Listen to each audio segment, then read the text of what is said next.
So in this lecture, we will be solving this question of J Advanced 2019, and this is a question of prism and total internal reflection. A monochromatic light is incident from air on a reflecting surface of prism of angle 75 degree and will given that is equal to prism angle 75 degree.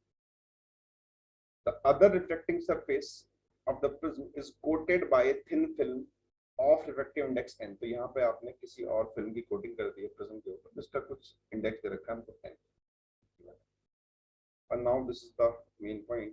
The light suffers total internal reflection at the coated prism for an angle of incidence theta less than or equal to 60।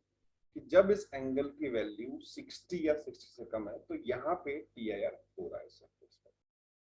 तो समझते हैं पहले इसका मतलब क्या है और यही इंपॉर्टेंट है इसमें। तो TIR किसी भी सरफेस पे कब होता है पहले उसको देख लेते हैं कि जब ये लाइट यहाँ पे आएगी और ये टकरा के ऐसे पहुंचेगी। तो अगर मैं यहाँ पे एक नॉर्मल को ड्रॉ कर लूँ और ये कुछ एंगल लेट सपोज ये R2 है, तो लाइट जब भी TIR करती है तो पता है कि अगर लाइट रे क्रिटिकल एंगल पे स्ट्राइक कर रही है तो लाइट रे पैरेलल निकल जाती है। And if you will increase this angle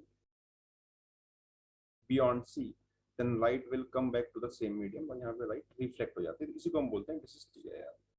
और अगर आप अपने एंगल को क्रिटिकल एंगल से कम रखते हो, लाइट के लेस देन C रखते हो, तो लाइट रे उस मीडियम में चली जाती है और दिस इज कॉल्ड रिफ्रैक्शन।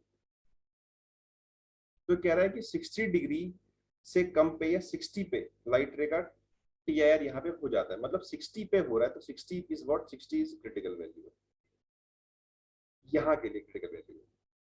अगर आप इसको 60 ज्यादा बढ़ाओगे तो फिर यहाँ पे TIR नहीं होगा। तो 60 इज द क्रिटिकल वैल्यू। मतलब इस एंगल पे यहाँ पे लाइट इस फॉर्म में कुछ होगी, वो कुछ ऐसे निकल रही है।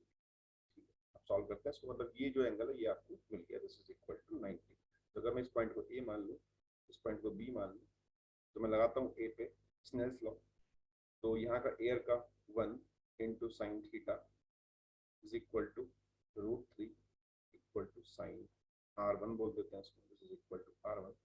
आपको थीटा गिवन है क्रिटिकल एंगल जो साइन 60 है। क्रिटिकल एंगल यहाँ के लिए is equal to √3 sign R1। तो R1 निकल के आ गया आपके पास sine R1 equal to 1/2 and R1 is equal to 30 degree.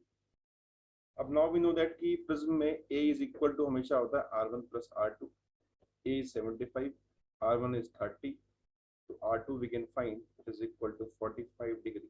तो अगर मैं इसको B पे लगा लूँ, B पे लगाता हूँ तो √3 sine R2 is equal to sine 90 into n।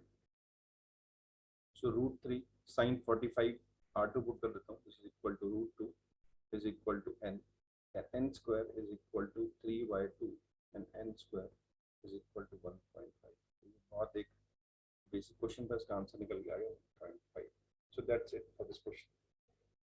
और इतना ही, इसमें बहुत इजी क्वेश्चन है, बस इसमें ये पॉइंट समझने वाला है, इसको हमने समझ लिया। Thanks for watching.